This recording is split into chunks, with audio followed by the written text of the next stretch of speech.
চলো রেডি হয়ে গেছি, দেখো খুব সুন্দর করে হালকা করে রেডি হয়েছি, কারণ একটুখানি যাব অন্নপ্রাশনে। অনেকটা দূর যেতে হবে, হাওড়ার সেই মুন্সিরহাট অনেক দূরে আমাদের পিওর হচ্ছে মেয়ের অন্নপ্রাশন, সেখানেই যাব আজকে রবিবার। শনিবার দিনকে আমাদের ঘরে সব লোকজন ছিল, খাওয়া দাওয়া হয়েছে, এই জন্য একটু লেট হয়ে গেল বেরোতে। হালকা করে সেজে নিয়েছি, দেখো এই শাড়িটা আমি অনেক বছর পর পরলাম।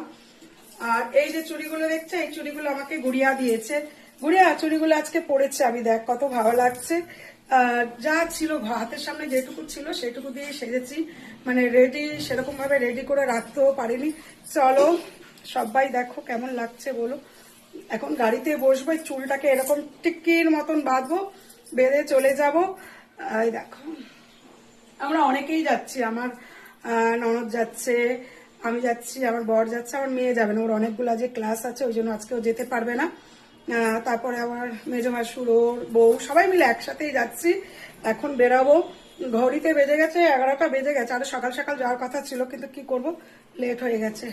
চলো একটুখানি কায়দা করে নিলাম। চলো টাটা টাটা টাটা টাটা, সবাইকে টাটা।